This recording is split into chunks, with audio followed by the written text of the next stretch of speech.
Good afternoon, folks, and welcome to our plenary sessions and other talks this afternoon. My name's Andy Bennett, and I'm Vice President, Next Generation of the Ecological Society of Australia. And we've got some great talks this afternoon.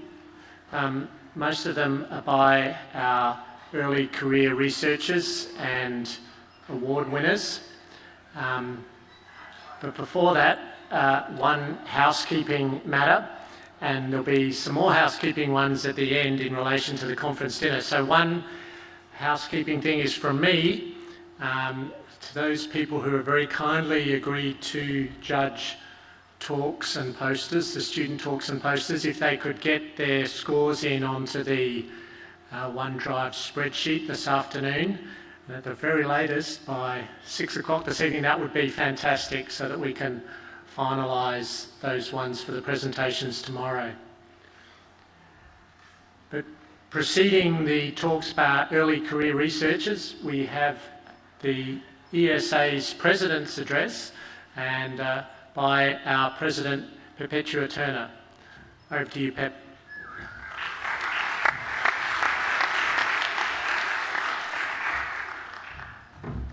Good afternoon, everyone.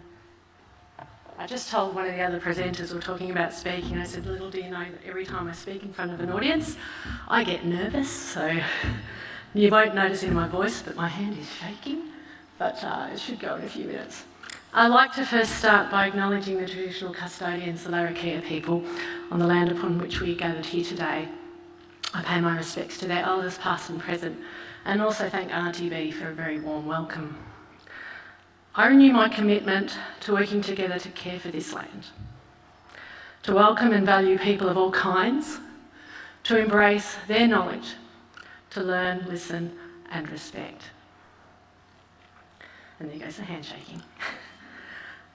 I wouldn't be here today without these people on the screen. This is my family.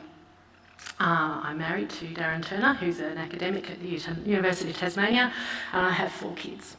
I'm one of those insane parents.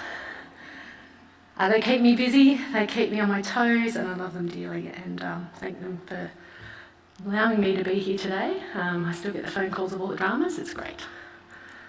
But I'm also, this is my second family. So this is my ESA family. I've worked with these people for a very, very long time. They are the backbone to things you do, and I thank them very, very dearly for everything they do. This is a bunch of people who volunteer their time very graciously. So thank you to all those on the screen and the people who are not, because there's an engine room behind ESA that you don't see. There are hundreds of people. I put this slide up yesterday at the Early Career Ecologist and Practitioner Engagement Forum that was on in the afternoon. So this is me and this is my working life. I started as a scientific officer at the Arthur Rylah Institute in Victoria when I was 21 years old, straight out of honours. That was something that came up yesterday. What do you do? Yep, you go and work. And I got bored and went and did a PhD at UTAS, and then worked in the federal government, and then went and worked as a lecturer, and then went and worked in state government. I consulted for a while.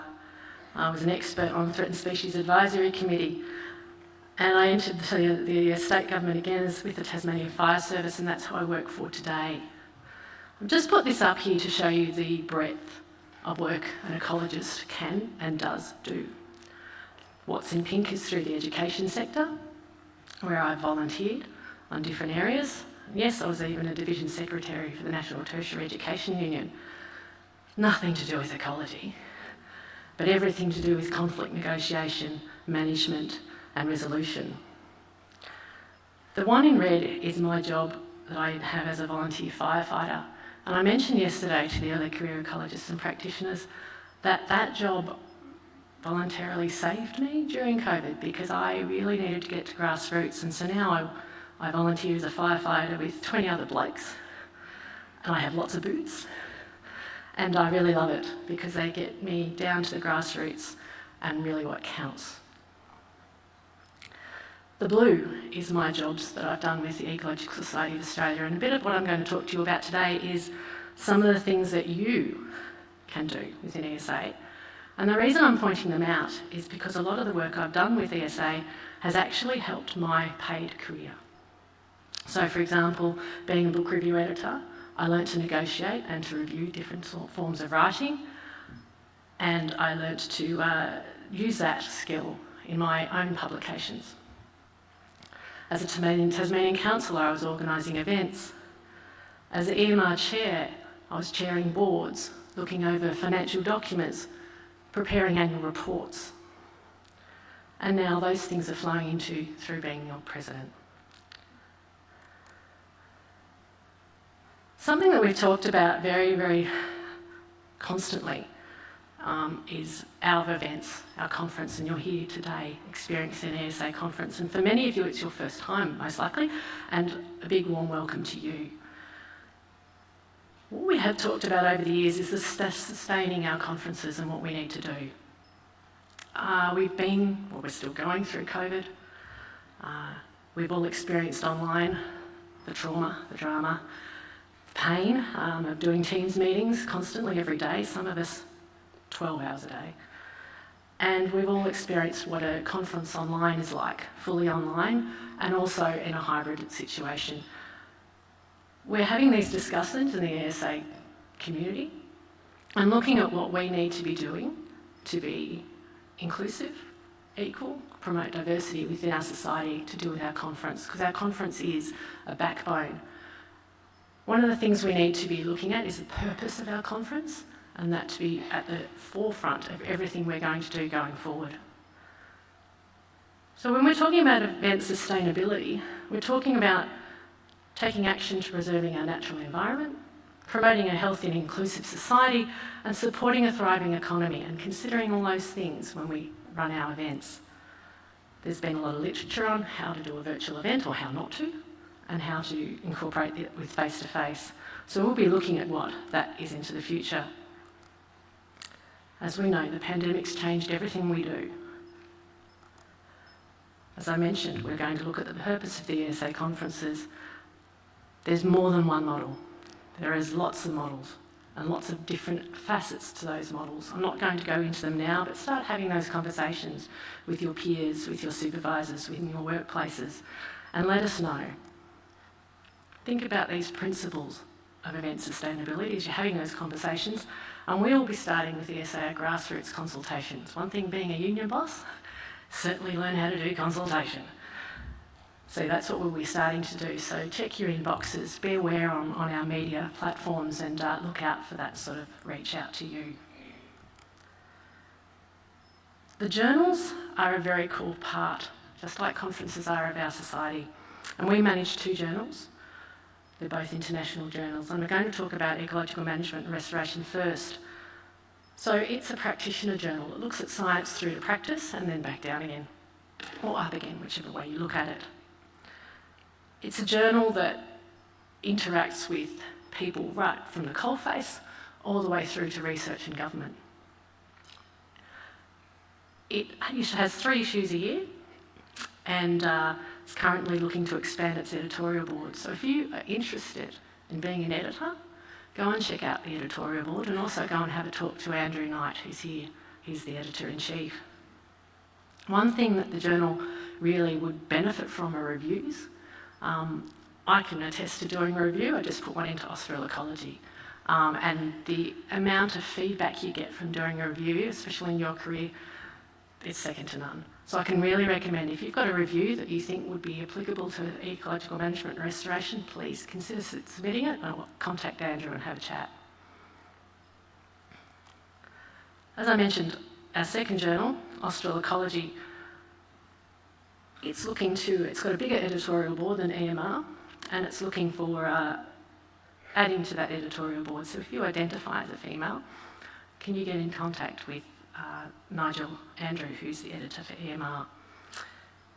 EMR is expanding. It's a Southern Hemisphere focused journal, and it's looking at, well, it's not just Australia in the Southern Hemisphere, is it?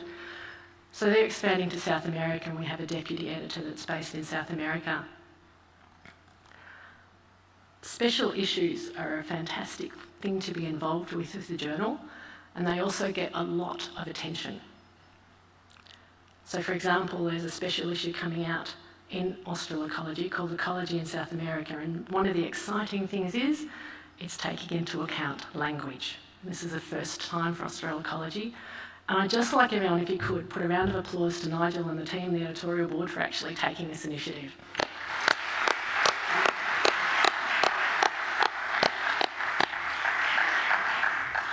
Ideas are what really stimulates a journal and keeps it going. So please give those ideas to your editors-in-chief and submit your papers to your journals. It would be remiss of me not to mention the freshwater turtle ecology, just for Grace, our media officer who loves turtles. So please look out for these special issues. One of the things, as we know, the series of publications is changing. And we're going to continuous publications in 2024. So if you're not sure what that is, go and have a look. And it's going to be a game changer, I think, for the future. We wouldn't get the work done in ESA without working groups. These working groups are set up to actually achieve our strategic goals and aims that we have for the society. They make things get done, and you've seen some of those things this week. I'm going to touch on 2 of those, but you can see the list of them there that you could get involved in. If any of those ticks your bucket, have a look at the website. You can scan the QR code, take it there and go and have a look. So I'm going to talk about the Early Career Ecologists Working Group. As you can see, they're looking to engage with those early career ecologists and improve the services and things available to you. One of the things they do is do workshops, and some of those workshops have included looking at your CV, how you do an interview, and I've contributed to some of those, and even contributing to them I've gained. So please help them along and get that information out. One of the things, if you were in the panel yesterday, that they launched into doing, they combined with a practitioner engagement working group, joined forces to actually help people along their journey and as an ecologist to see what was available to you. Practitioner engagement is the second working group. This working group is actually dear to my heart because I do identify as a practitioner. You saw my trajectory of my career, and yes, I have worked in academia, and my previous job as Forest Practices Authority in Tasmania as a research biologist. I was one of these strange government employees sitting in government but actually connected with the university and doing research and publishing. They do exist, by the way, we do. So the practitioner engagement working sheet looks at engaging to enhance practitioner engagement within the society, helping to look at where you take your ecology into practice. So I'm talking about down to the coalface, but not just leaving it there, but helping drive it back up again into that research, creating those links, making it a circle instead of just a downward trend or an upward trend. So some of the things that the Practitioner Engagement Working Group have done, so put in an ESA bulletin, excuse me, feature, looking at that collaborative research that I've just discussed. They also have dedicated symposia at the conference and also the Ecological Impact Award. That was first launched in Launceston in 2019, and that award went to a company that just got, a company and a researcher. The company got an ERIC award. So the Ecological Impact Award does actually highlight some sensational science. Speaking of sensational science, I'm going to indulge, if you mind, just for a moment. As I mentioned, I work for the Tasmania Fire Service and I manage what's called the State Fire Management Council. It's a statutory body. So I'm one of these people who actually works from the coalface all the way up to government, because the State Fire Management Council reports to the Minister for Fire, Police and Emergency Management. So yes, I have meetings with the Minister. I set policy, help the Council set policy, but we also take things down to the ground level and we run a landowner burning practitioner program called Red Hot Tips. That program aims to educate and suggest to landowners. We take them on a journey, we help them with writing a burn plan, we help them put fire back into their landscape, we help them with their ecological questions, we help direct them through the environmental law, and we're flexible. We have people go right down onto the ground. So we've got our boots level management down to the ground. But what we're also looking, and what we do, is we take the research and we put it into practice. The other thing we're aiming on doing, and now I've taken on working with this program the last 6 months, is taking that practice back to research. And that's those links that I was talking about that EMR helps to create. Working with some of these people at this level is eye-opening. You have some amazing discussions, and they are very, sometimes they're confrontational, because the sort of people we work with range from those who are very engaged in ecology to those who really couldn't give a damn and just want to burn. So our aim is to actually register these people, to get them involved in the program and take them along with us in a way and a manner that works for all concerned. And one of the things that we're really pushing lately is collaborative, community level land management, getting some landowners who might be interested in putting some fire onto their properties and connecting them with their neighbours who are not. And one thing we find with a landowner, as soon as you get one landowner who actually knows how to speak and knows how to walk the talk, talks to their neighbour, you have a lot more success. So often we land up standing back and not being that person at the front, and we get more engagement. So I'd just like to thank you for letting me indulge in that for a while. Just an example of where practitioner engagement actually works. Thank you.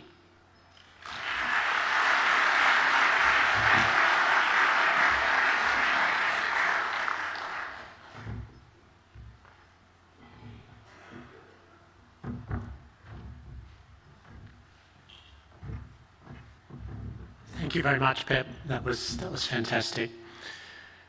So for the rest of this session now, we've got presentations from winners of ESA awards, early career researchers.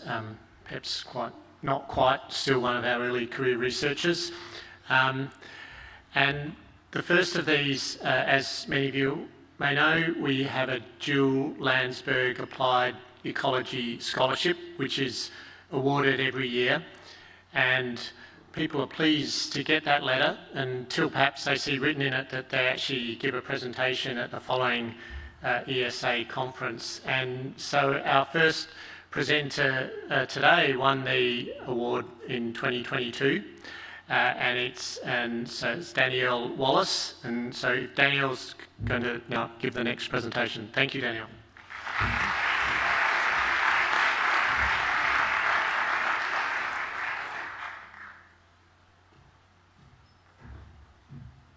Cheers, Andy. Hey everyone, I'm Danielle Wallace from the University of Melbourne, and today I'll be talking to you about how chytrid fungus affects breeding displays in frogs. So before I begin, I'd like to acknowledge the Gunai Kurnai and the Taungurung people as traditional owners of the land where this research is carried out. And I feel like there's a bit of an elephant in the room. I have a twin sister that also studies frogs and she's floating around, so it's a bit confusing. So yeah, this is Danielle, I'm from Victoria, she's from New South Wales. Moving on. So, the southerners in the audience may not have to use their imagination too much, but welcome to the beautiful Victorian Alps. And it may not look like it, but this Wonder Wonderland is home to a very special frog. The critically endangered alpine tree frog. Unfortunately, these little guys have declined from over 80% of their former range, and they've declined due to the devastating fungal disease, amphibian chytrid fungus.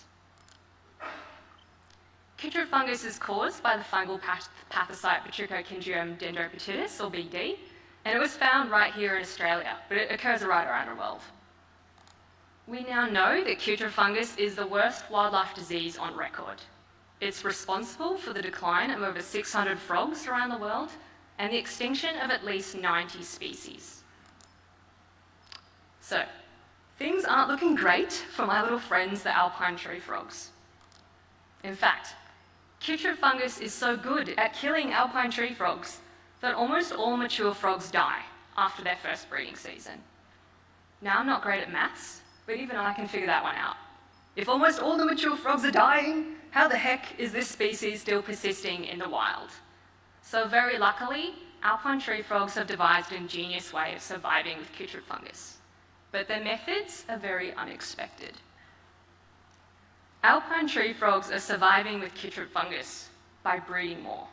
So these little guys are completely reliant on recruitment and reproduction in order to survive from one year to the next. And that's like complete opposite of what we expected to find. So some of my supervisor, Laura Branley's early work, she was looking at immunity in alpine tree frogs to putrid fungus. And she found that they had no protective immunity to this disease. But she did find some really cool reproductive stuff. So when alpine tree frogs are infected with putrid, females had larger ovaries and oviducts, which would correspond to more eggs being produced, and infected males had a higher sperm output. So both of these things would correspond to infected alpine tree frogs producing more little baby alpine tree frogs than their healthy counterparts. So we just saw that chytrid fungus has the ability to affect reproductive biology in alpine tree frogs. So I wanted to pursue this idea a little bit further and see whether chytrid fungus was affecting breeding display. So for my part of my PhD, I'll be looking at whether chytrid fungus affects breeding coloration and calling in the critically endangered alpine tree frog.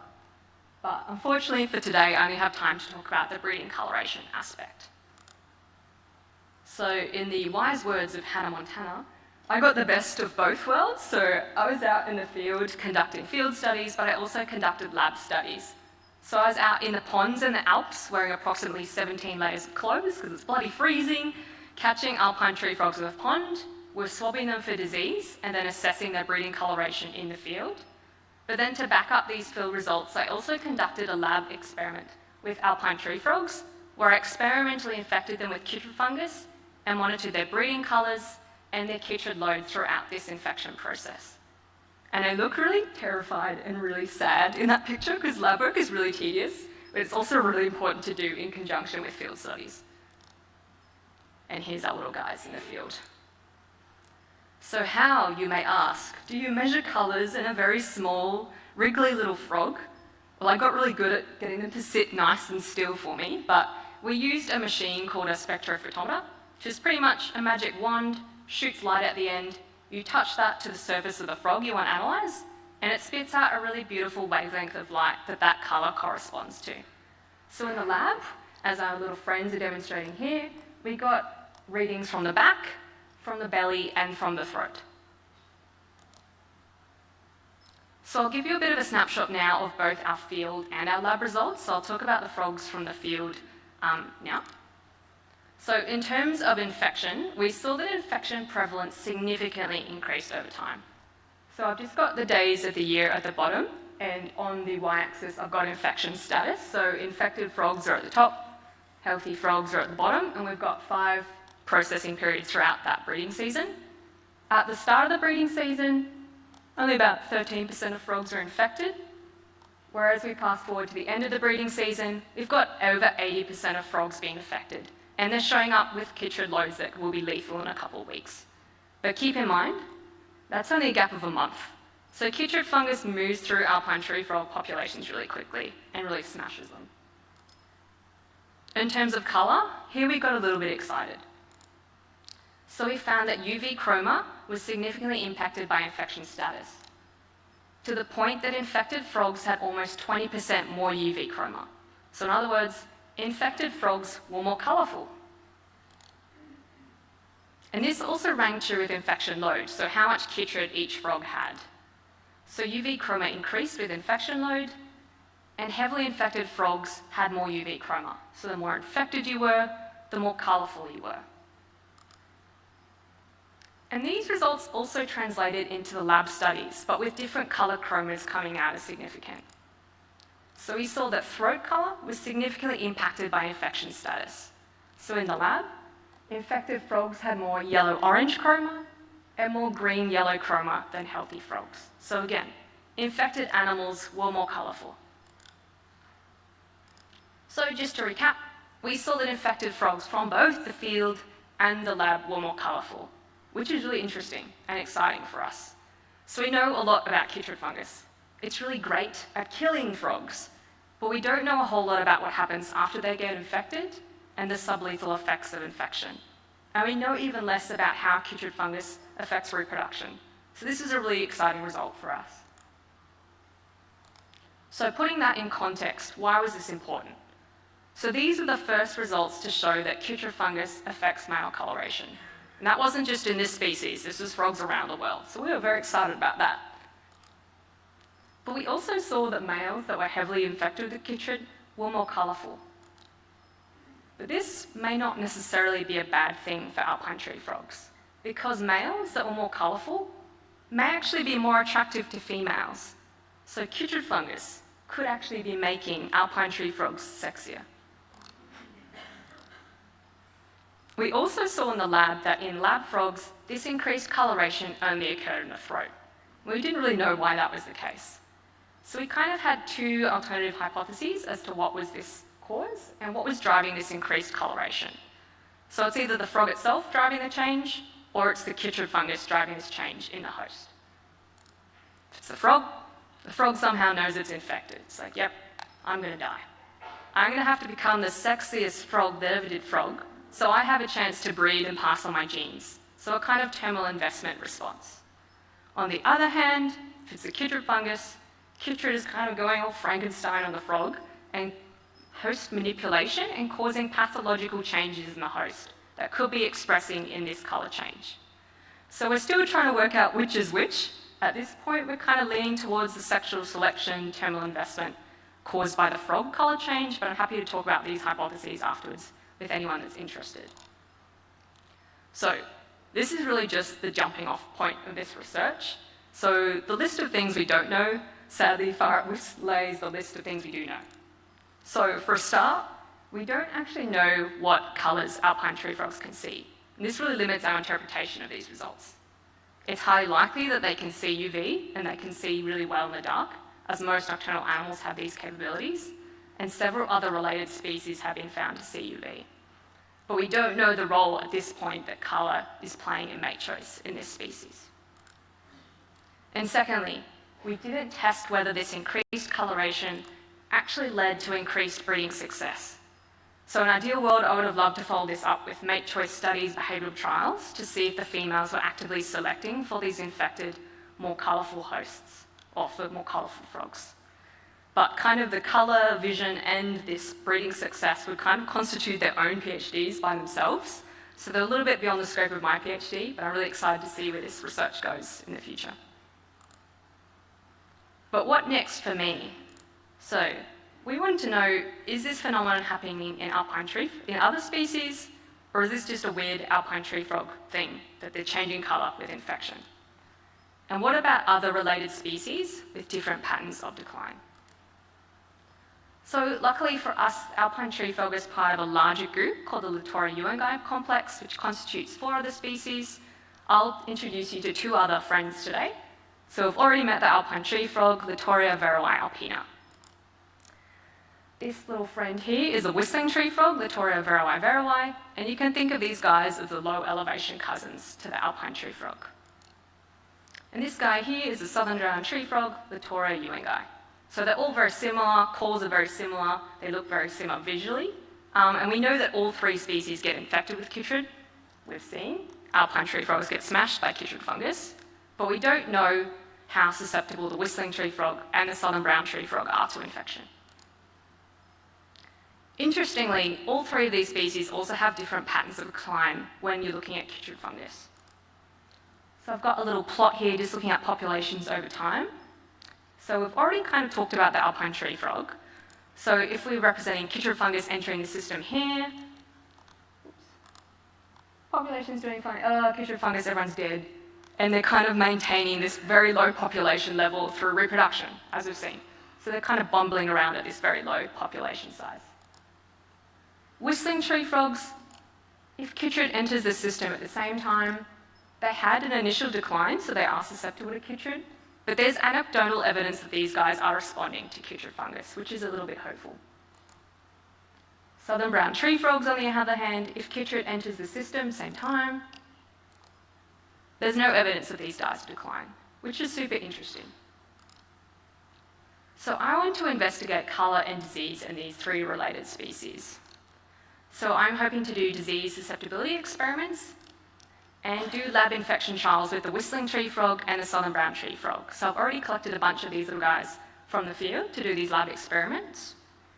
And I'll be collecting colour and infection data as this infection period progresses. So the overall aim is to compare chytrid loads and colour responses to alpine tree frogs to see if they're doing different things or to see if they're also increasing their reproductive display through colour change.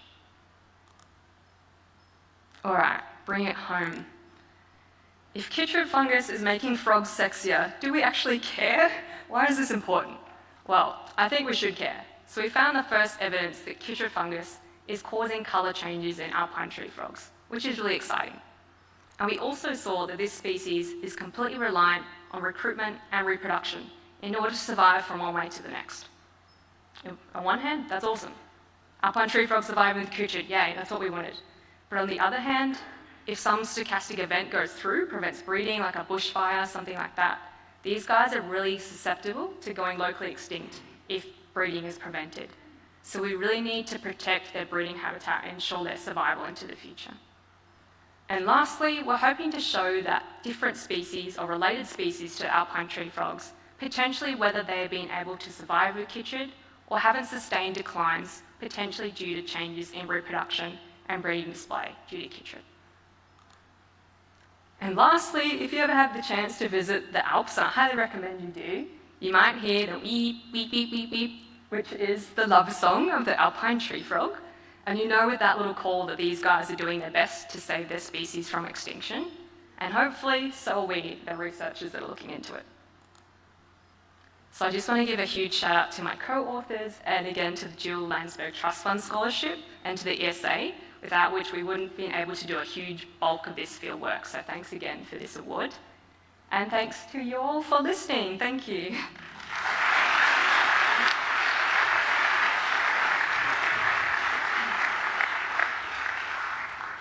Thanks very much, Danielle. We've time for a quick question or two. Any questions?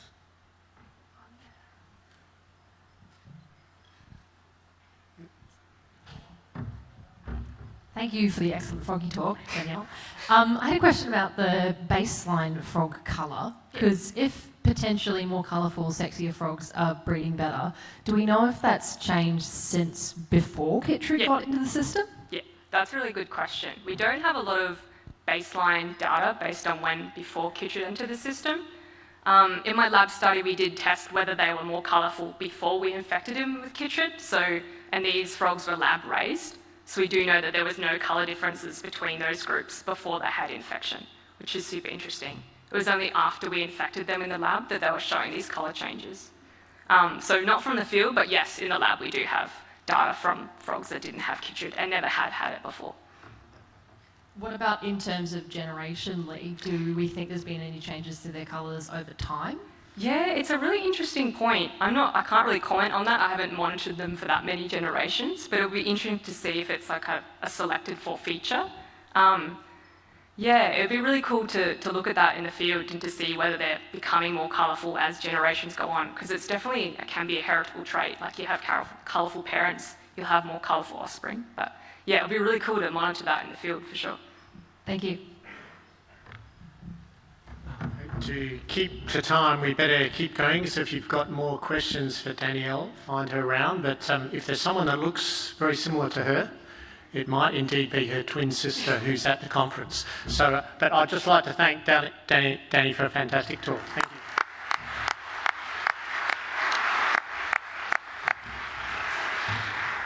We've now got a short presentation of an award to the person who won the dual Landsberg Applied Ecology Scholarship in 2023, and the winner was Sara Cavalcanti Marques, and if she could come up and receive her award.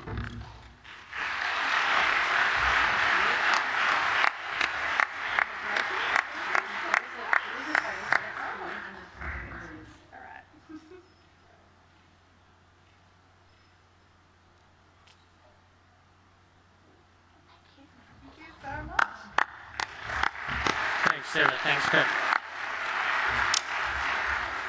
And we've now got another presentation from one of our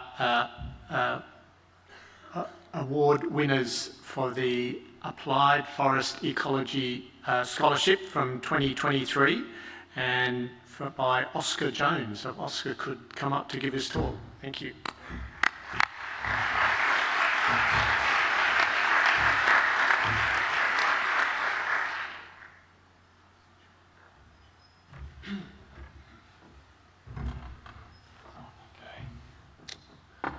Hello everyone, my name is Oscar Jones. I'm a master's student from Macquarie University.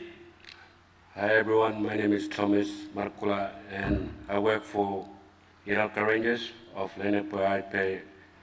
I work with Oscar through this project on this floodplain and in the lab. And today we'll be talking about our project, Carbon and Corms, assessing the impact of prevailing threats on Guruma Ninja in the Landapoy Indigenous Protected Area in North East Arnhem Land. This is a collaborative project between Macquarie University, Ecology Rangers and Charles Darwin University. Before we start, we'd like to do an acknowledgement of country. I would like to acknowledge the Dalawanga clan of the Yolngu Nation whose land this work is being conducted on. I would also like to acknowledge the Watamatigal clan of the Darug Nation whose land I work on, Macquarie University, and the Larrakia people whose land we are on today. And I acknowledge and respect all elders past, present and emerging. Northern Australian tropical floodplain wetlands. They span an area of 98,000 square kilometres between Cairns and Broome in an area we know as the wet dry tropics. They hold significant economic value for the territory, for Queensland, for the federal government, mainly in terms of tourism, bringing millions of dollars to the state. And they hold significant biocultural value in the form of 50,000 years and more of songlines, stories and customs for Aboriginal people living in these areas, and are highly intact compared to down south. Of international significance, recognised as Ramsar-listed wetlands, and support a variety of endemic ecological communities and species. However, these ecosystems' values are a threat due to a variety of different reasons, but the main two are saltwater intrusion and feral ungulates. Saltwater intrusion is a natural process. Saltwater goes into freshwater ecosystems and changes the water chemistry and the dynamics of that ecosystem and changing the vegetation community. That's a natural process. But when it's driven and changes and the process becomes anthropogenic in terms of faster, more frequent, it causes a significant change in the water chemistry where things go out of balance. And it causes the die-off of sensitive communities at a faster rate, such as water lilies and melaleuca forests, as seen up here on the left. These communities cannot withstand significant levels of saltwater intrusion, and saltwater intrusion is going further into these ecosystems. For example, in the Kakadu, some work done a few years ago shows that by 2132, 100% of freshwater wetlands in the Kakadu will be inundated by saltwater under current sea level rise scenario projections of a 1.1 metre sea level rise. That means those ecosystems will become saline or start to transition into saline communities by that time. And what does that mean for our ecological communities and our biocultural values? The second threat is feral ungulates, which is having an interactive relationship with saltwater intrusion. For example, feral pigs and buffaloes. They create swim channels, and they love to walk the same paths all the time. They create these channels which they walk all the same time, and saltwater then moves from these big tidal rivers into these freshwater wetlands. Pigs and buffaloes also damage sensitive and fragile vegetation communities, such as Elaeocharis dulcis sedulans, seen on the right, and paperbark forests. But these populations are growing because of inadequate management towards them, and a number of different and varying cultural values and societal values placed upon this species. Two communities that we'll be focusing on today that are highly sensitive to these threats and are at our site are melaleuca forests and Elaeocharis sedulans. Melaleuca forests are found on the edges of floodplains in seasonally inundated areas and freshwater billabongs. They cover an area of 1 million hectares in the territory and over 5 million hectares in Queensland, and have high carbon storage values of about 360 megagrams or tonnes of carbon per hectare, but this value does vary significantly depending on the stem density. For my people, we used to be collect nambara, which is the paperbark tree. We boil them leaves and it helps us with colds and cough. This photo on the right shows meal of Ecology Rangers spoiling the number of leaves.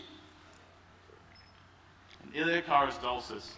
Many of you guys know it as the Asian water chestnut. It's used consistently in Asian cooking, and it's also known to Yolngu people as rakai. It's found in shallow, seasonally inundated areas of the floodplain, then dries out during the dry season. The corms of this plant are high in energy, carbohydrates, and antioxidants. For my people, the women used to collect all the rakai on the floodplain ninja. It is our bush tucker, our ngata. Here is the all photo of the meal collecting rakai and putting in on rangan paper pulp. So for our study, we wanted to disentangle the effects of feral ungulates and saltwater intrusion on above ground carbon in Melaleuca forest after 5 years of feral ungulate exclusion. We wanted to understand how 5 years of feral exclusion had impacted rakai corm numbers, Elaeocharis corm numbers, and size. And we wanted to record Yolngu knowledge about these impacts and their concerns for the ninja and for rakai. This study was conducted at Gurumuru Ninja in Lane Point Indigenous Protected Area in northeast Arnhem Land. We had 5 years ago, 24 10 by 10 metre plots were put out by Danielle, a PhD student from our lab, and the Uralka Rangers, equally separated into 12 fenced and unfenced plots to assess the impacts of ungulates. And they were equally paired across a low, medium and high elevation gradient as a proxy for saltwater intrusion intensity. For the above ground carbon component of our project, we first conducted interviews with senior rangers from Uralka Rangers Lane Point Indigenous Protected Area. We wanted to understand what rangers knew about carbon, where it was stored in the landscape, and how they thought carbon would change if feral ungulates were removed. We wanted to understand if a carbon credit method, for example, was developed to control ungulates, would workshops or information sessions be important, similar to those conducted with the Savannah burning method? For the field work, within each plot, we measured the biomass of coarse woody debris, leaf litter, grasses and sedges, similar to that of the Savannah burning method, and measured standing dead trees at their diameter at base height, and as well as dead trees. And within the lab, At the Charlestown University, me, Brendan, put the leaves, grass, and the stick into the oven, dry them out, measure them, wait, and that's help us know the amount of the carbon in them. with community members, we also determined the total carbon concentration of Elaeocharis, of the rakai, and the wood density of Melaleuca viridiflora and Cavalcanti. For the rakai health assessment, we worked entirely with community me-out for the entire process of collection, and we collected rakai in 1 by 1 metre plots. We collected all rakai within these 1 by 1 metre plots, within each the lower fence plots where the rakai was found. And after this, we took the total number of rakai, the diameter of the 5 largest rakai, and the total weight. After we conducted this collection, we conducted interviews with community me-out who had been involved in the project to understand their perceptions of the change between the fenced and the unfenced rakai and what they thought about the difference. We wanted to know the cultural values to Yolngu me-out about rakai, and we wanted to understand the history of collection and how it had changed over the short term. So fieldwork just finished a week ago, so we don't have that much results to share with you today. However, we do have some preliminary results from the rakai component of this project. Here's an example, is the lower plot, fenced lower plot, with minimal disturbance from feral pigs especially. And this is, on the right, is our paired unfenced plot of one of them, showing the damage that feral pigs have done to these important collection areas. Total number of corms. This is the number of rakai within each 1 by 1 metre quadrant. And what we found was around 400 corms per 1 by 1 metre plot in the fenced area, but only 150 in the unfenced area, showing a dramatic decline as a result of feral pig predation. The me-out shared similar responses and concerns about this, and Thomas will speak about this now. This is This is my gato, which is my daughter. Juna Onumura said, this is where we found good soil, lots of ngata, nothing on outside, not much ngata. Sylvia, also my gato, said, outside the fence, little bit ngata. Pig tried to push down the ground, make it harder. With corm size, this is the 5 largest corms within each of the 1 by 1 metre plots, there was a trend in smaller corms in the unfenced area compared to that of the fence, showing a potential recovery in the corm size in the fenced area. Whilst they were bigger in the fenced area, they were still far smaller than they used to be. And Thomas will now talk about from one of the interview responses from one of the men out from the community. My gato said again, before there was a big rock, not like this one here. This one outside the fence, it's new. So we're going to further investigate why this might be the case with Yolngu experts and as well in the future. So what's the significance of this project? Well, first, we want to determine the carbon stocks of dieback supertidal forest.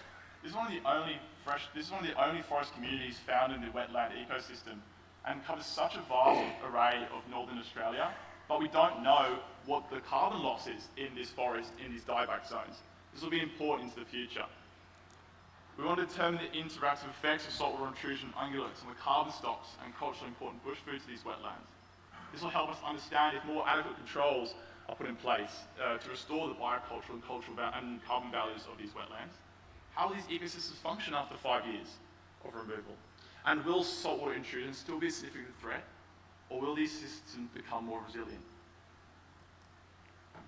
Third, we want to keep your knowledge alive. We want our young people to know how to collect rakai so we can keep our culture strong. Fourth, we want to Jamarambangi working together to create equal partnership and learn from each other between Ranger and Mokran University. I would like to really thank Amelia Enns for all of her support throughout this project and the guidance she's given me, as well as Kirsty, Lindsay Hutley, Lunjma Wungamura and Lachlan Sutherland throughout this project. And a massive thank you to Gurumara community for their involvement throughout this project, as we would not be able to have done it without them, and the Uralka Rangers for all their support and collaboration throughout. And I would also like to thank ESA for awarding me this scholarship. This grant has financially aided in ensuring that meaningful partnerships and collaborations have been at the forefront throughout this entire project. And I see at this conference that this is really the direction that ESA wants to go. And I really would like to thank the following funding bodies as well for this project. Thank you. Thank you.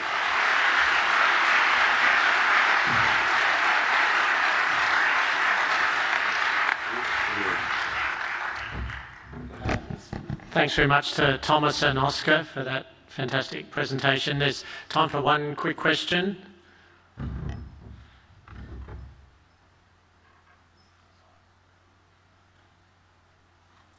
Well, that's one down here. Right.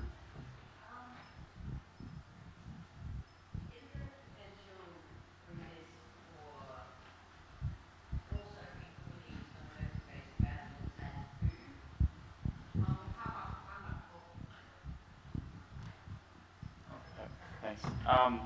Yeah, so that's a big issue. That's the value of bushmeat as is sort of inhibiting long-term control of this species, or especially Garabanga, which is water buffalo, and pig piggy, which is the feral pig. There's different values put on these species, and yes, it potentially could be. We're part of a big project to look at a potential carbon credit method for controlling feral pigs, led by Catherine Lovelock. And yeah, there's potential. It's shown to be a method, but it keeps that animal on country.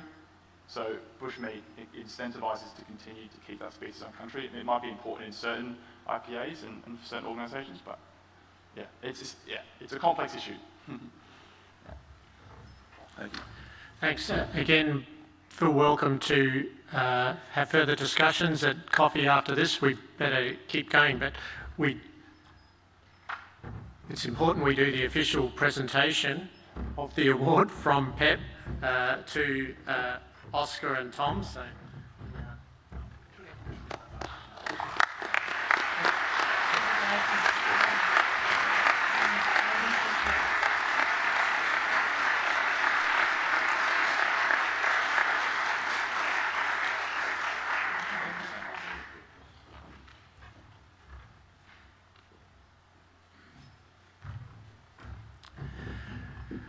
So our next talk in the session this afternoon is the winner of the 2020 ESA Fundamental Ecology Award, and that's to be given. The winner is Aylen.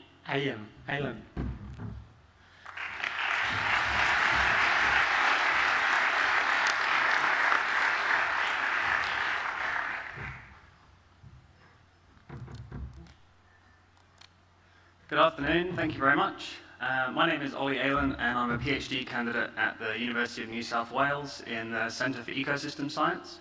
I'm just over a year into my PhD, so I'll just be giving you a bit of an overview of my PhD and some preliminary results. Of course, before I start, I would like to acknowledge the traditional owners on the land on which this research was conducted, the Wankamara and Kakatha people, and of course the Larrakia people for inviting us onto their land. And this beautiful country that this research was taken. So why bats? They are an extremely diverse order of mammals. So there are over 1,400 species globally, and they make up about 20% of all mammals, both in Australia and globally, which is pretty cool to think that 1 in 5 mammals can actually fly. There are 83 species here in Australia, but they are often overlooked despite many conservation threats, with over a third of species either data deficient or threatened. Now, fence conservation reserves, sorry, I completely forgot to say the title. I'm looking at arid zone bats and fence conservation reserves and whether they benefit due to increased resources and refugia. So these fence conservation reserves are a growing tool across Australia, with more than 35 nationally. And of course, these areas remove the threats of feral cats, feral herbivores, and most of these areas have large macropods removed as well. And I always find it amazing when you're inside these fences that just behind this thin mesh, you essentially step back 200 years. And these have been very proven to be successful for animals such as the iconic bilby, but nobody has looked at whether they benefit bats. And this fantastic review paper, which just about justifies my PhD, has really highlighted that conservation measures for arid zone bats are really required. So to do this, I'll be looking at 2 focal species, Nyctophilus walkeri, which is the lesser long-eared bat, and Ozymops petersi, which is the inland free-tailed bat. Both are common species, and the Ozymops petersi in particular is actually an arid zone specialist. So they have the largest known body temperature range of any mammal. So this has been recorded at 3 degrees and at just under 46 degrees, which is higher than camels.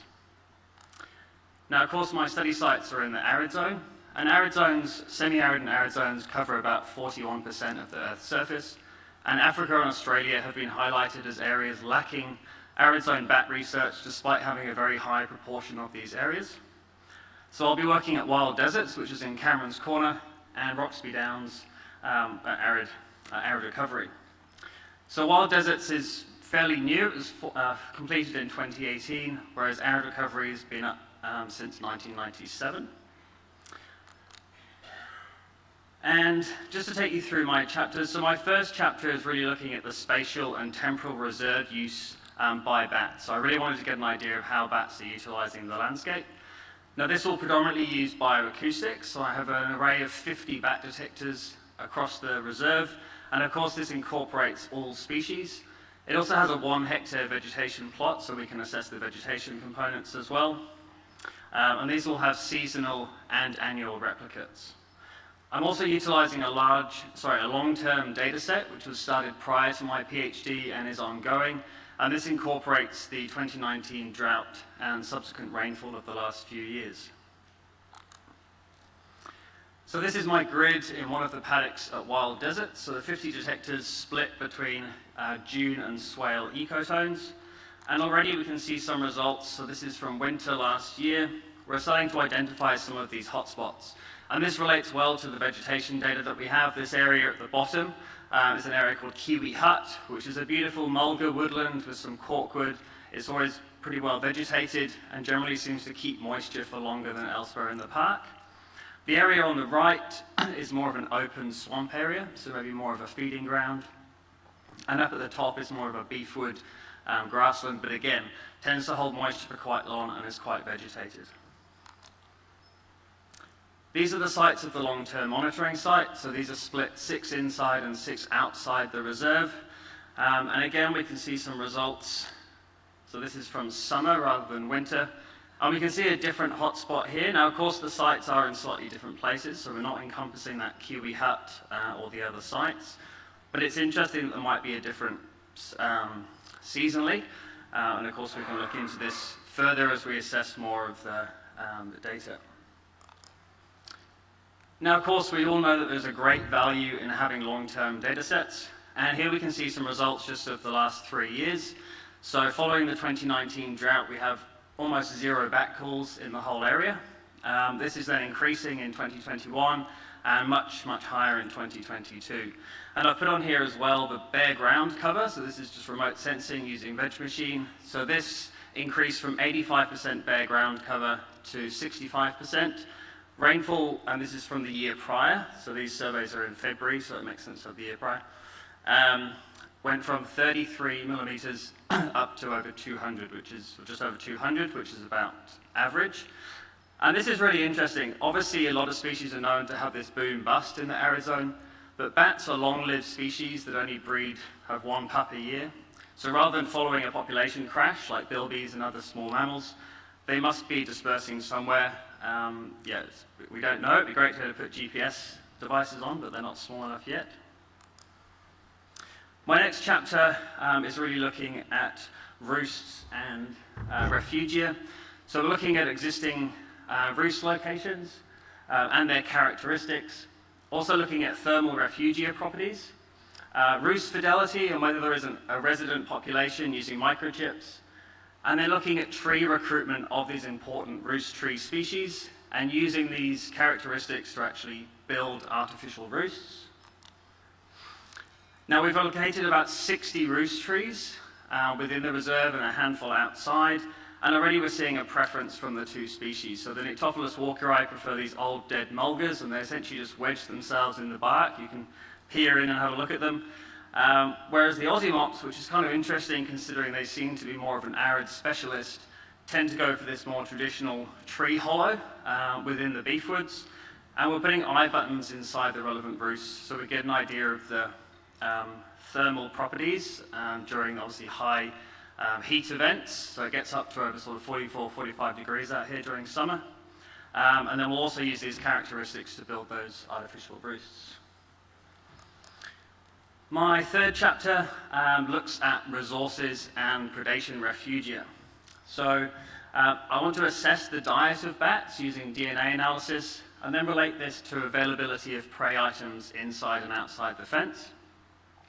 Then look at cat roost visitation, so are roosts being visited by cats outside the fence. And then there have been some studies that have looked at cat gut manually, and they haven't found too many examples of bats being predated. There are other papers that have found bat predation events, and particularly in urban areas, it's definitely an issue. So I want to assess cats from this environment to see if that's an issue. This brilliant review paper has highlighted that bat predation by cats is a big issue worldwide and potentially underrepresented. And this is an interesting situation. I'm keen for anyone's thoughts on this. This is a whitewood tree that was found outside the reserve. And I actually found a couple of transmitters that had been dropped here, likely due to some kind of predation. There were a lot of dead carcasses around. There was a small, almost like a hollow that actually had one of the transmitters in, but there were lots of dead insects, what looked like potentially a dead bat that had been there for quite a long time. So it looks like some kind of animals, maybe caching food resources, but we also had a high level of cat activity at this tree.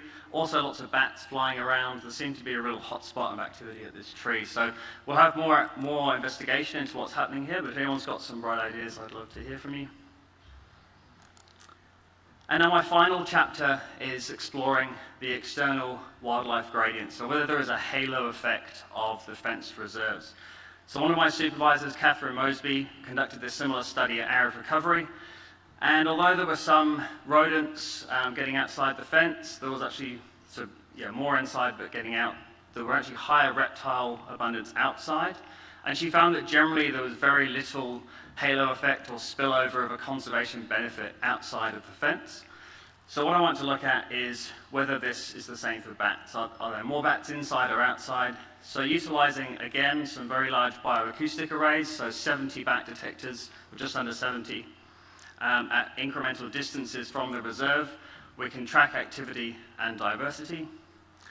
And similarly, at wild deserts, although not quite so beautifully placed, this is incremental distances from the reserve, monitoring this in summer, and this will be repeated each year as well. We'll have at least a couple of years of data.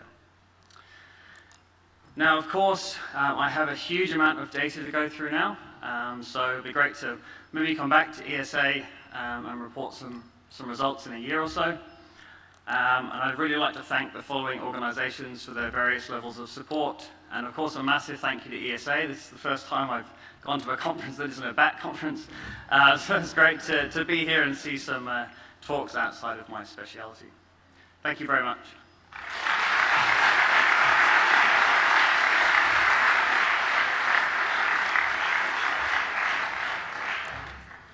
Thanks very much, Ollie, for that great talk. Again, time for a quick question. Yes.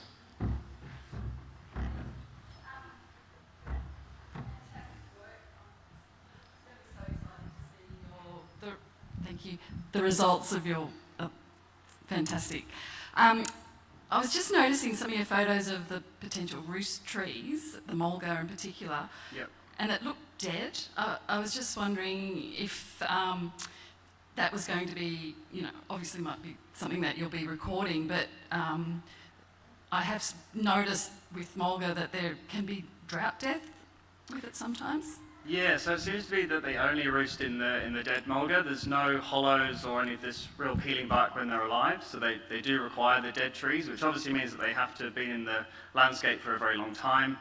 Or, of course, as you say, there is drought. So even now, I was talking to my colleagues out there, following the 2019 drought, and then recently there's been some very high winds, there are actually still mulgas coming down and several dying. So, yeah, I think it's going to be, this is why we're trying to incorporate a reserve that's been around for a long time and one that's fairly new, because I think a lot of the differences we may see is going to be with age. So we may not pick it up. Wild Deserts was only put up in 2018.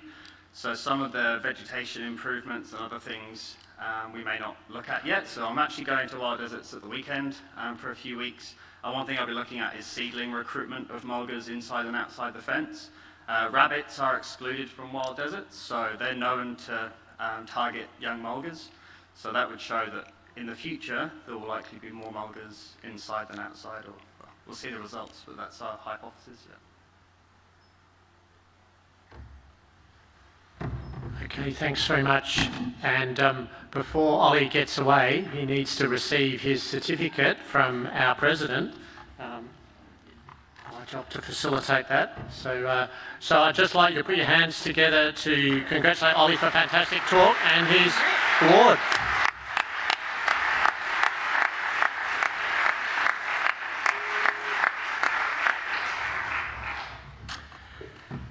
And the final presentation in this session is quite a prestigious one because it's the ESA Next Generation Award, and the winner is Dr. Adam Frew. If he could come forward and get his certificate and then give his presentation. Adam.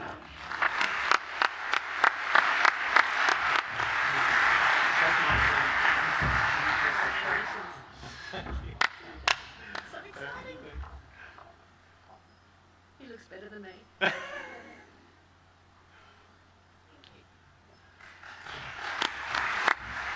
over to you, Adam.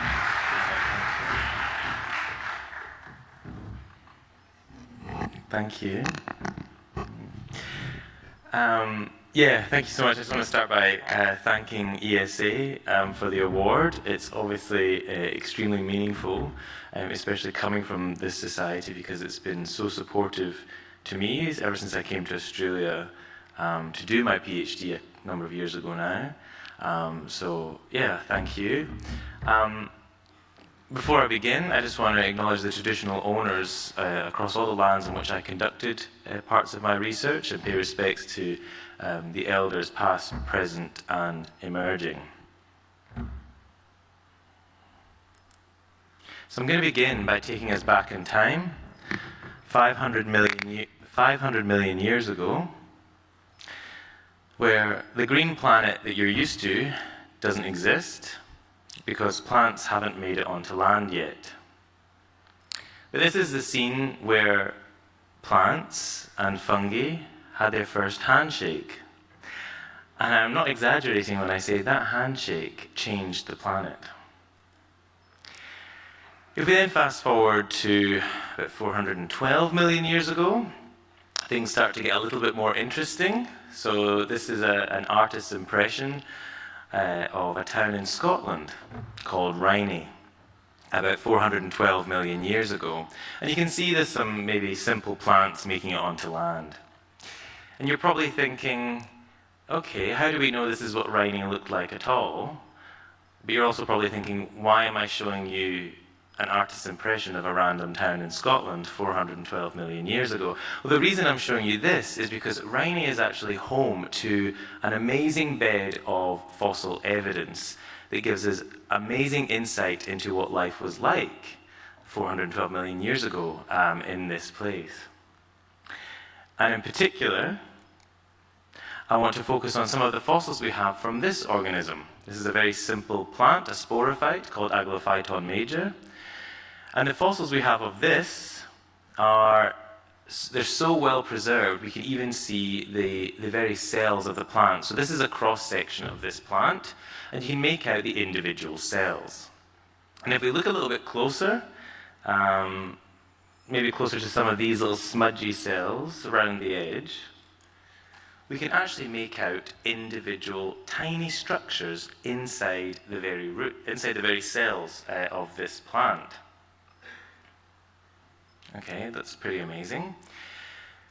But remarkably, they look an awful lot like this structure. And this is from a plant cell in a root today. This tree-like structure, we call this an arbuscular mycorrhizal fungus. So when we're looking at this structure here, we're actually looking at an arbuscular mycorrhizal fungus inside the cell of a plant 412 million years ago. That's really cool. If we fast forward to today, this is what Rhynie looks like now. It's maybe, I guess it's subjective, but maybe it's less impressive. But those fungi are still there. They're colonizing, they're growing into the roots of the plants that you see there, and they're growing into the soil. Because this status, the arbuscular mycorrhizal status of plants, this is the ancestral state for all plants on the planet. And for hundreds of millions of years, these fungi have diversified and distributed themselves all over the planet. So what can we say about arbuscular mycorrhizal fungal diversity to begin with?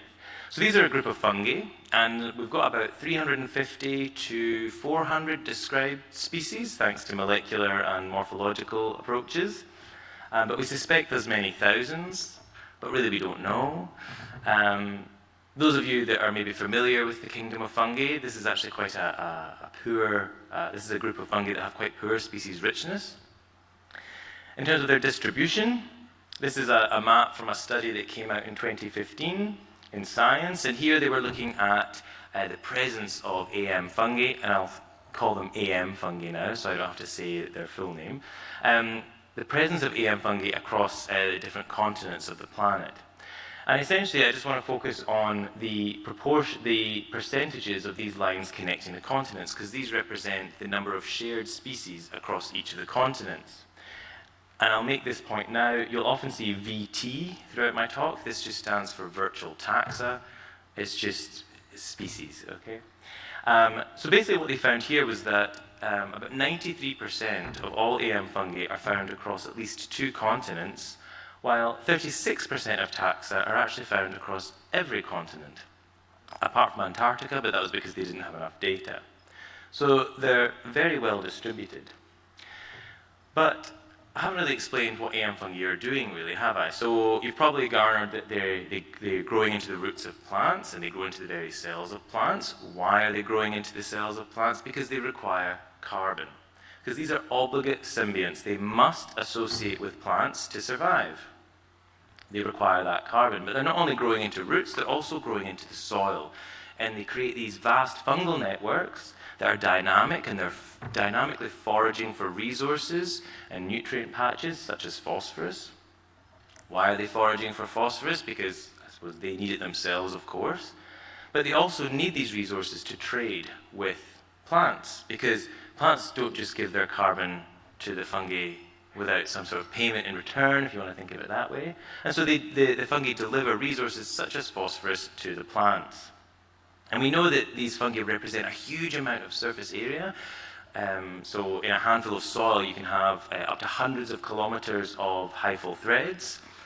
But even calling them threads isn't really correct, because they're actually much finer, right? So they're more like spider silk or a single fiber of cotton. So they're so fine that they're vastly increasing the surface area. They're vastly increasing the capacity for plants to access these resources in the soil. So it's really not surprising that plants really do invest quite a lot in their fungal partners. So what do plants get out of these fungal partnerships? What happens to plants how do AM fungi affect plants?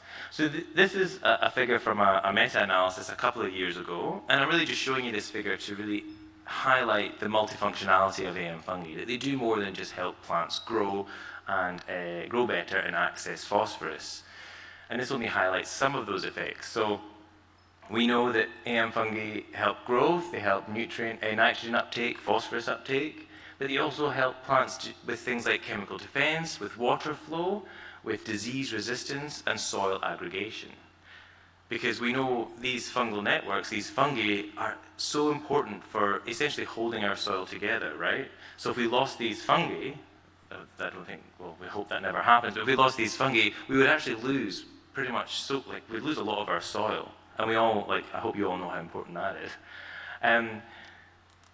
So they have many functions, both in the plant and also in ecosystems. There was a recent study that estimated the global carbon flux to AM fungi to be equivalent to more than 10% of our annual global fossil fuel emissions.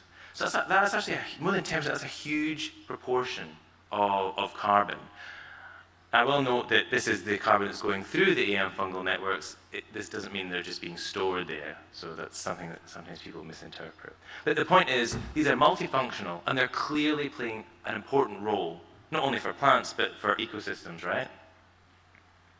Now, a point I want to make here is that often when we're describing or discussing AM fungi in this symbiosis, where you think about the plant and the fungus and they're interacting, but actually, I just want to make clear that plants are typically interacting with more than one species of these fungi. Okay, so they typically have more than one species of these fungi in their roots. They typically have maybe 10, 20, 30, 40, 50 species of AM fungi in their roots at the same time. So these are quite complex communities, right? All inhabiting this root system. And these fungi are also interacting with other plants. So you have these dynamic, complex networks and communities below ground, sharing and delivering resources between above and below ground. So I've mentioned their diversity, kind of. I've mentioned their multifunctionality, but they're also functionally diverse. By that I mean they're not a monolith in their functions. Not all of these fungi have the same functions, right? They're diverse in their characteristics and their morphologies. So some fungi might be more associated with enhancing plant defense, for example, while others might be more associated with increasing phosphorus uptake or drought resistance in plants. Very plant-centric, but that's another discussion. So considering all these functions, you're probably thinking, okay, cool, look at all these functions these fungi can do, so maybe we can use these for some applied ecological outcomes. And you're right, we seem to be talking about this a lot, and we've talked about this, I suppose, probably since we've discovered EM fungi. Because if we think, oh, plant defense is great, maybe we don't need to put in so many pesticides. Reduce fertilizer inputs, maybe. Maybe we can optimize how much water we need to put into agricultural systems, okay?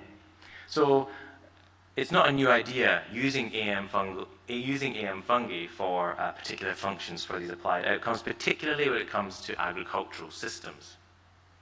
Now, when I'm talking about agricultural systems, I just want to make this point, and it's that we know in agricultural systems they tend to host a distinct subset of EM fungal diversity. So this is, I'm just showing you this paper because it's a seminal paper from 1998 in Nature, and this is really the first demonstration where we clearly it was clearly showing that agricultural sites tend to have lower diversity. It maybe seems obvious now, but so even though these agricultural systems, yes, okay, they have lower species richness, but I also want to highlight that there is impressive fungal diversity in these agricultural sites, and that means impressive amount of functional diversity as well.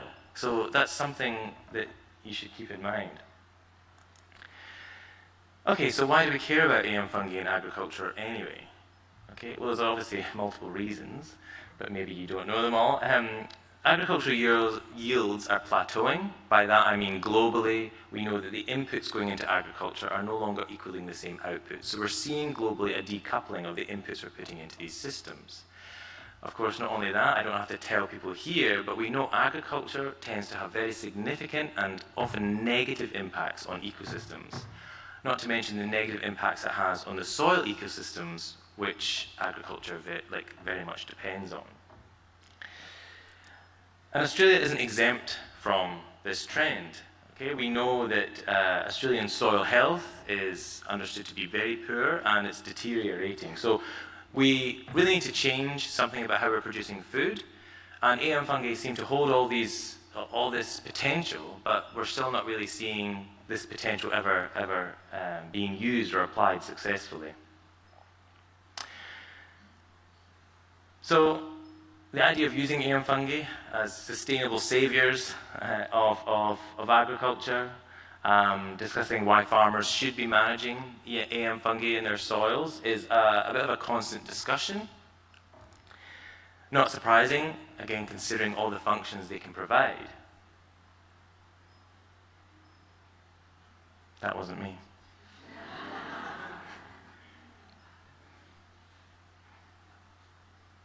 Okay. And so the first thing people often think is like, okay, well, if we want to exploit EM fungal functions, then maybe we can just apply them as inoculants, right? That tends to be something people like to do, just apply it and it'll do what I want. So if you're thinking of that, then maybe you can make these EM fungal inoculants and we can apply them to a system. In fact, you can already do this because you can buy EM fungal inoculants. Like, if you just go on the internet, you can order them. I will note that most of them don't actually have any EM fungi in them, but some of them do. And then the question then is, okay, well, if we're applying EM fungi, do we just apply one species? Do we apply 4? Do we apply 10 species of EM fungi? No one really seems to know, or a lot of people don't seem to care either. So this is a really fundamental question, though, right? Because, I mean, as ecologists, as biologists, this is really important. So this is something that we were investigating, and we investigated this. I'm just going to show you some data as briefly as I can, where we're looking at very simple experiments using commercially available inoculants, but also looking at differences in terms of species richness just from one species to 4, and the outcomes for these globally important crops. So we've got wheat, barley, sorghum, and maize. These represent C3 and C4 crops. I mention that because if we think of EM fungi, in that context, C4 plants are typically thought of as being more responsive or more dependent on the AM symbiosis, simply because they are, I suppose, better photosynthesizers, I suppose. I don't want to get into the weeds about that, but that explains, I suppose. So anyway, this is looking at the above ground biomass. Okay, so productivity. This is the response with no AM fungi. This is them growing with just one AM fungal species, and this is them with 4 AM fungal species. And what I just want to highlight is that for the 2 C4 crops, they were very responsive to AM fungi generally, while C3 were basically not responding in terms of biomass.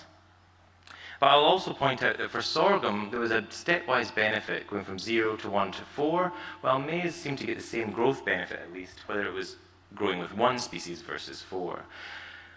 We also looked at phosphorus. We saw a similar response from the C4s. But I'll also note that for our C3 crop, barley, there was a phosphorus benefit. So barley was able to access more phosphorus into assimilate that into its tissues, but only when it was associating with 4 AM fungal species, not the 1. So the point of all that is that it matters, right, what crop we're talking about. The outcome is very different, and it might depend as well on whether that crop is C3 or C4 and how many species you're applying. So what about other symbiotic functions? Because I've mentioned that AM fungi are multifunctional. So we did look at this in terms of the plant defenses as well, and this time we only looked at it in wheat. But when we did it this time, we were also thinking, okay, well, let's compare 1 AM fungal species, 4 AM fungal species, but let's also compare it to what we just find in the field. Because we're comparing what's just in an inoculum, right? But there's also, as I've mentioned, there's actually quite a lot of diversity of AM fungi already in an agricultural field, despite all the disturbance that it's subjected to. So we thought, well, let's just compare the outcomes very simply of these levels of AM fungal inoculation. And so we measured phenolics, type of phenolic defenses in the plant. So it's just a measure of chemical defense associated with resistance to pathogen and herbivory. So this is without any AM fungi. This is with just 1 AM fungal species, so we're not really seeing anything there. This is with 4 AM fungal species, so we are getting an increase in the defense benefit that the plants receive. Okay, 4 AM fungal species is doing something. And this is our resident community, natural community that you'd find in an arable field. So the defense outcome for the plant is the same, whether you're growing it just with what's found in the field versus some very really fine-tuned inoculant, right, where you've selected some species. Well, we probably haven't really put too much thought into it. But this is what's commercially available for people who are managing the land. And so actually what's in the field is probably, we're better off thinking, well, what's already there rather than trying to apply things externally. So, we know AM fungal diversity can shape plant outcomes. It can be a strong determinant, okay, to how plants respond to this symbiosis. And maybe inoculation isn't really the way to go because there's already so many fungi in the environment that we really should be managing, but we just need to understand how we can manage them. So maybe management of those natural communities is far more practical and more realistic. So if we're going to do that, then we need to understand what's driving AM fungal diversity in plant roots. Because I just want to also drive home, and this might be obvious to some people who are working with microorganisms and working with symbiotes, but the roots, this is the environment, this is the niche that these fungi inhabit, right? So, as I mentioned, we can have 30, 40, 50 species of communities dynamically changing within the root system of a single plant. So we need to understand what's driving those communities. So I'll spend the rest of this talk sort of going through some of these factors that we've looked at. So plant species identity, soil nutrient status, water availability, and biotic antagonists. So, plant species identity. It's pretty well established that if you have 2 plant species, species A and species B, and you expose them to the same pool of AM fungi, then it's not unexpected that those 2 plant species will have vastly different communities in their roots. Not only in composition, but also in basic species richness. So just 2 species, you offer them the same pool of AM fungi, and very different communities assemble within their roots. And we know these aren't random assemblages. This isn't just random stochasticity. There's selection and very complex processes happening that determine how those communities are assembled. And remember, this matters because the assembly of those communities determines the function. Okay, so plant species identity matters. What about soil nutrient availability, right? Because in the first part of the talk, right at the beginning, I had that illustration with carbon and phosphorus, right? So obviously, if we alter carbon and phosphorus, we expect there to be some changes happening. So in a normal environment, or often in the environment, plants might be limited.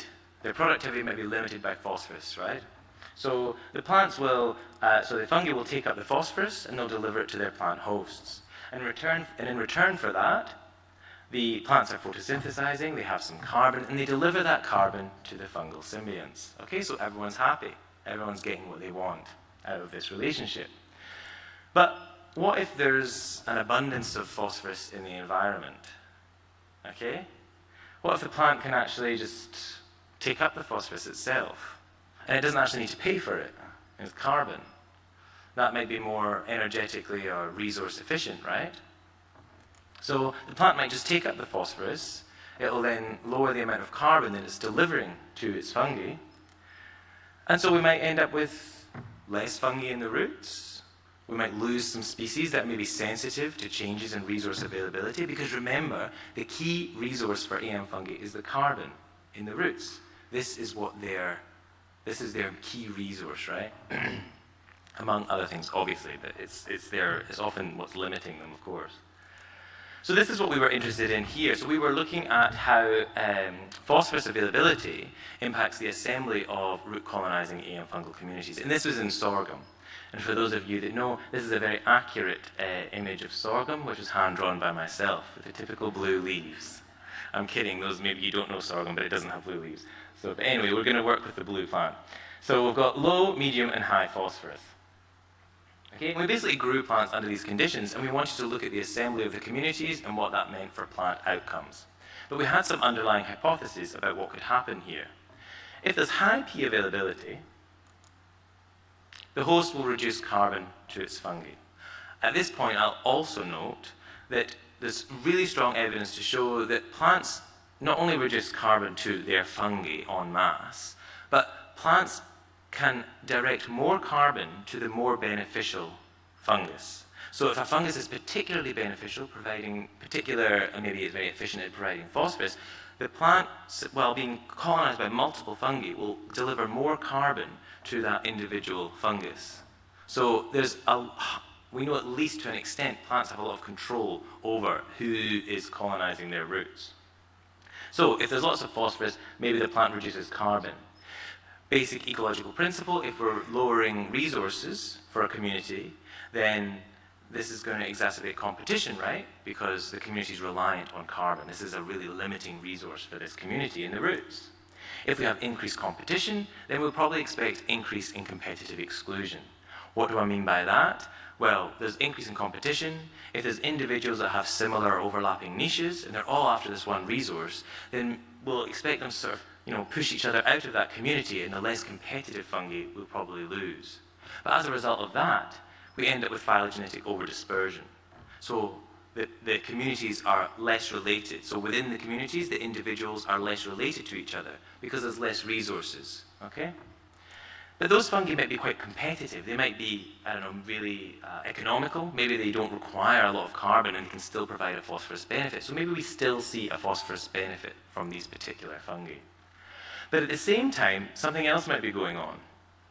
Plants might be selecting particular fungi for other functions, for functions other than nutrient uptake, because you might not know AM fungi are multifunctional. Probably haven't mentioned it. So they might be selecting for traits or functional characteristics not related to nutrient uptake, because often people think of AM fungi or mycorrhizal fungi, it's nutrient. But maybe the plant's selecting for something else. This could be thought of as environmental filtering, where the plant's selecting for particular functional characteristics, okay? Now, there's a lot of evidence to show that niche conservatism it functions within AM fungi, And so we know that those taxa with similar characteristics are more closely related to each other. So if the plant is selecting for particular functions, then we expect those communities to be more closely related. And so this is phylogenetic clustering. And we won't see any growth or nutrient benefit from this community. We'll see something else, like defense benefit. I've spent a lot of time on that. So here's some data. So this is looking at observed VT richness. So remember VT, virtual taxa species. You can ask me later if you want to know. So we've got low, medium, and high phosphorus. So our communities and our roots have less species richness, so we're lowering the species richness of the fungi in the roots. Okay, that's not too surprising, right? Both our hypotheses said lowering species richness, just for different reasons. What about phylogenetic diversity in the roots? Again, not surprising. Some of you might know that phylogenetic diversity, especially faiths, which is a very basic measure of phylogenetic diversity, is often correlated with species richness, with taxonomic diversity. So maybe what's more informative is the actual relatedness of these communities. So this is our phylogenetic relatedness, our mean taxon distance within these communities. And essentially, the higher the value, the less related they are, the more over-dispersed they are, and the lower the value, the more clustered they are, so the more closely related these communities are. And you can see, right, like high, low, medium, high are high, under high phosphorus, the communities assembling within the roots are far more closely related to each other. And remember our theory, environmental filtering, phylogenetic clustering. Okay, interesting. So what are the plants doing in this? This is mycorrhizal phosphorus benefit. So just the measure of the benefit the plants get from the mycorrhizal fungi of phosphorus benefit. So under low and medium phosphorus availabilities, we're getting anywhere from 5 to up to 130% increase in phosphorus. Great. But under high phosphorus availability, we're basically hovering around 0. So under high phosphorus, they're not getting any phosphorus benefit, but my flying graphs. We've got here our low, medium, and high, and you can see the opposite trend. This is our defense benefit, okay? Mycorrhizal defense benefit. These are phenolic-based chemical defenses. Low, medium, and high. Under high phosphorus, we're getting an increase in defenses from mycorrhizal fungi. So we're getting a switching of functions here.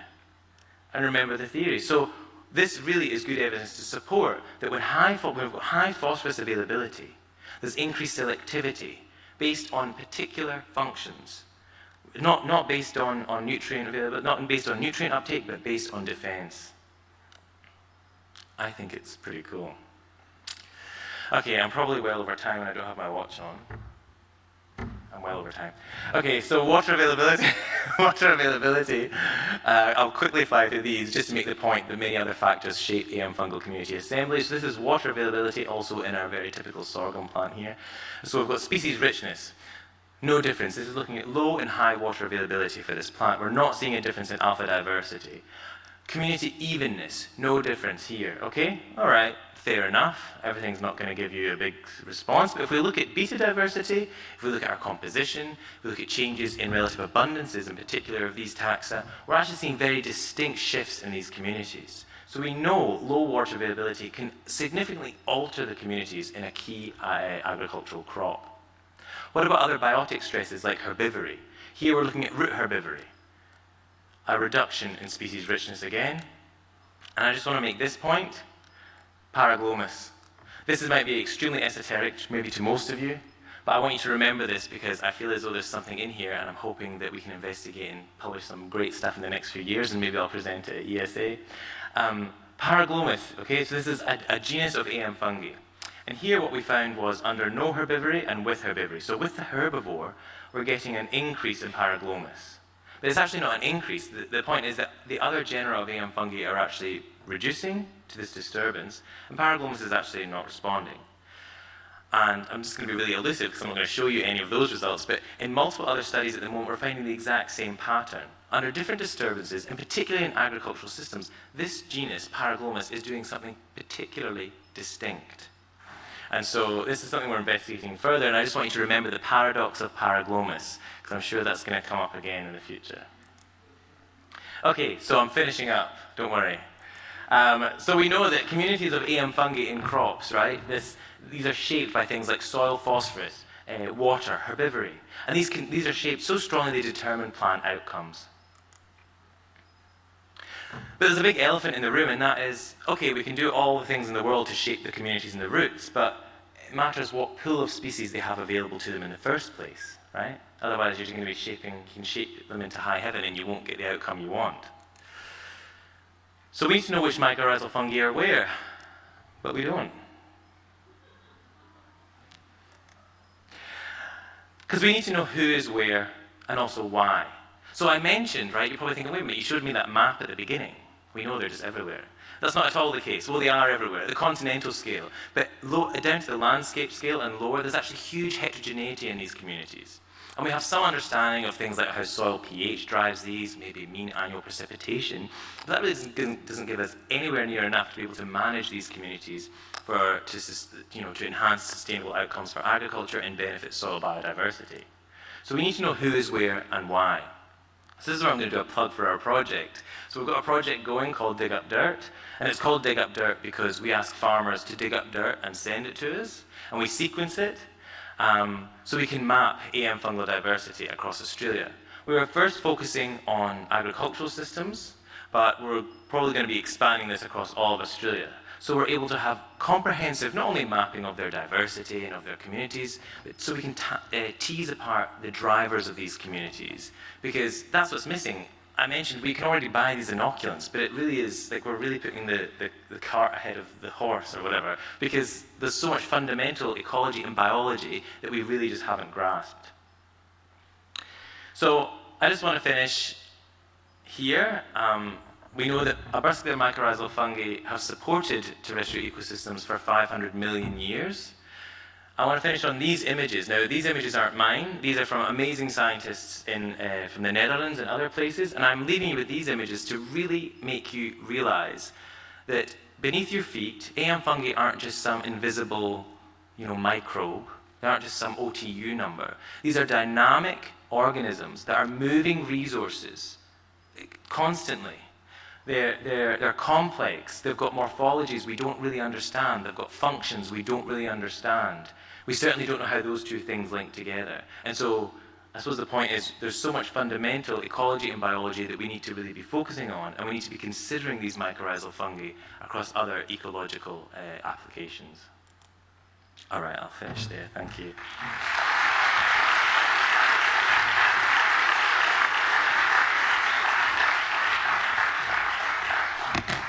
Thanks very much, Adam. We don't have any time for questions, but I'd just like to thank all the speakers in this afternoon's session. I've had a fascinating collection of talks. Thank you very much.